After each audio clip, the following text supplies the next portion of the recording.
Hello hi नमस्ते जी। I hope आप सब एकदम बढ़िया होंगे। सो गाइस बात ऐसी है कि जब सवाल खुद पे उठे तो जवाब भी खुद बन जाना चाहिए। 2020 से 2035 तक भारत सबसे युवा शक्ति वाला देश होने वाला है। पर देश से लेकर विदेश तक काफ़ी लोग ऐसे हैं जो इसको पॉजिटिव वे में ना लेकर के निगेटिव वे में ट्रीट कर रहे हैं। विदेशों में लोगों को लगता है कि भारत में जनसंख्या अधिक है और बेरोजगारी भी काफ़ी है, तो वहाँ पर वो अपना कोई भी प्रोडक्ट आसानी से हिट करा सकते हैं। हैशटैग टिकटॉक आप देख ही रहे हैं। और हमारा देश भी इसमें पीछे नहीं है। देश में उनमें से एक है हमारा सिनेमा जगत। उनको कुछ भी लगता है कि वो कुछ भी बना देंगे, कुछ भी दिखा देंगे, देश का युवा सब देखना पसंद करेगा। कुछ लोग विरोध भी कर देंगे, तब भी उनकी कमाई लाखों में ना होकर के करोड़ों में हो जाएगी। उनका काम तो हो जाएगा। सो गाइस चलिए आज बता देते हैं देश के सिनेमा जगत को भी कि देश का युवा देखना क्या चाहता है और वो दिखा क्या रहे हैं। तो चलिए सुनते हैं फिर। अपने लटके झटकों से हमारा दिल बहलाने वाले, बिना दारू और चखने के इनके गाने अब हिट नहीं होते। अपने जिस्म की नुमाइश ये सरेआम करने वालों के, अपनी जिस्म की नुमाइश सरेआम करने वालों के जब हम दीवाने हो जाएंगे, जब हम दीवाने हो जाएंगे तो हम भगत सुभाष और कलाम के आदर्शों पर कैसे चल पाएंगे, तो हम भगत सुभाष और कलाम के आदर्शों पर कैसे चल पाएंगे।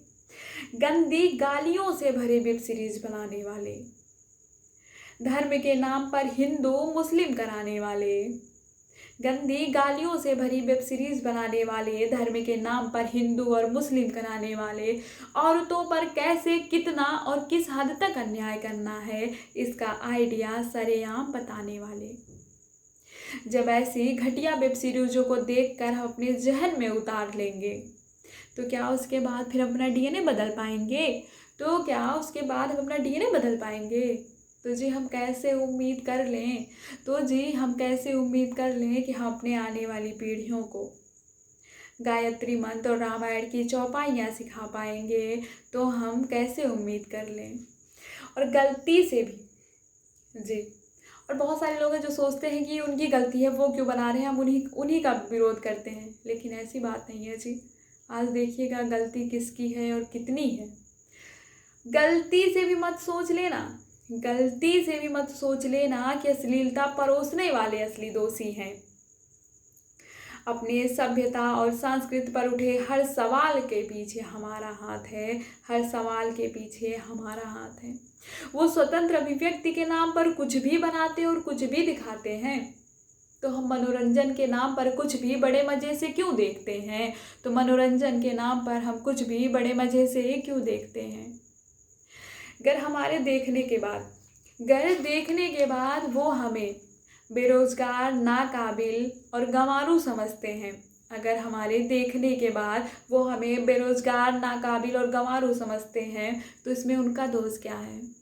तो इसमें उनका दोष क्या है? कभी सुन लीजिएगा टीवीओं में उनके इंटरव्यूज़, कभी सुन लीजिएगा टीवीओं में उनके इंटरव्यूज़, वो सरेआम कहते हैं कि हम पब्लिक के डिमांड पर ये बनाते हैं, देश का युवा यही देखना चाहता है इसीलिए हम यही दिखाते हैं। देश का युवा यही देखना चाहता है इसीलिए हम यही बनाते हैं, इसीलिए हम यही बनाते हैं। खुद के चेहरे मेकअप से चमकाने वाले ये, खुद के चेहरे मेकअप से चमकाने वाले ये अपने हर किए का गुनहगार हमें बताते हैं, अपने हर किए का गुनहगार हमें बताते हैं। तो गलत क्या है?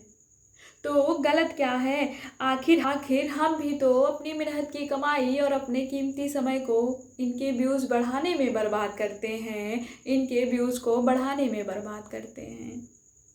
हमने ही तो इन्हें अपने पैसों से अमीर बनाया है, हमने ही तो इनको अपने पैसों से अमीर बनाया है, हमने ही तो इनके भाव बढ़ाए हैं, हमने ही तो इनके भाव बढ़ाए हैं। तो फिर कल जब ये देश विरोधी नारों के समर्थन में जब जेएनयू की लाइनों में जाकर खड़े हो जाते हैं, देश विरोधी नारों के समर्थन में जब जेएनयू की लाइनों में जाकर खड़े हो जाते हैं, तो दिल दुखता क्यों है? अजी दिल दुखता क्यों है? हमने ही तो इन्हें इस मुकाम तक पहुंचाया है, हमने ही तो इन्हें इस मुकाम तक पहुंचाया है। अरे हालत तो इतनी बदतर हो गई है, अरे हालत तो इतनी बदतर हो गई है, इन्होंने कौन से रंग के कपड़े पहने हैं, कितने कुत्ते पाले हैं, कौन सा मोबाइल यूज़ करते हैं, हम सब याद रख लेते हैं। हम सब याद रख लेते हैं, पर बॉर्डर पर शहीद हुए सैनिकों का नाम, हम बस उनकी श्रद्धांजलि के बाद ही भूल जाते हैं, अरे हालत तो इतनी बदतर है। अब वक्त आ गया है, अब उन्हें बता देना चाहिए कि देश का युवा देखना क्या चाहता है। अब वक्त आ गया है, अब उन्हें बता देना चाहिए कि देश का युवा देखना क्या चाहता है। वो महज कलाकार हैं, उन्हें उनके हद का एहसास करा देना चाहिए।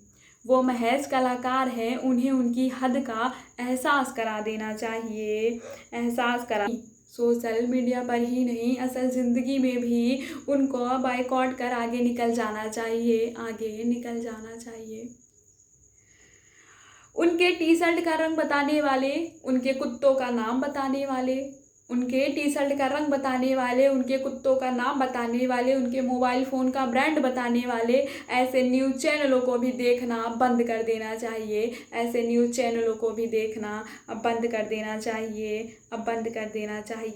समाज से ये गंदगी साफ़ करने में हमें भी अपना हाथ बढ़ाना चाहिए।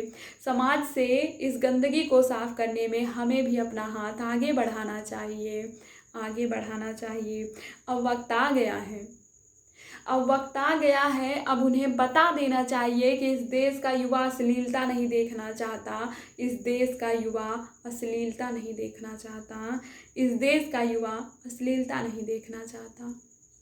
सो गाइज, ये रही आज की वीडियो। अगर आपको वीडियो पसंद आती हो तो वीडियो को लाइक, कमेंट, शेयर और सब्सक्राइब करना मत भूलिएगा।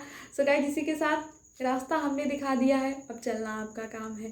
पर गुजारिश आपसे यही है कि सिनेमा जगत को भी आप एक करारा जवाब ज़रूर दीजिएगा। जो अश्लीलता फैलाते हैं, अश्लीलता दिखाते हैं, समाज को जो इस तरीके से दूषित बना रहे हैं, उनसे समाज को बचा लीजिए। सो गाइस, इसी के साथ हंसते रहिए, मुस्कुराते रहिए, अफवाहों से पूरी तरीके से बचते रहिए और एक दूसरे से 1 मीटर की दूरी पर अवश्य रहिए।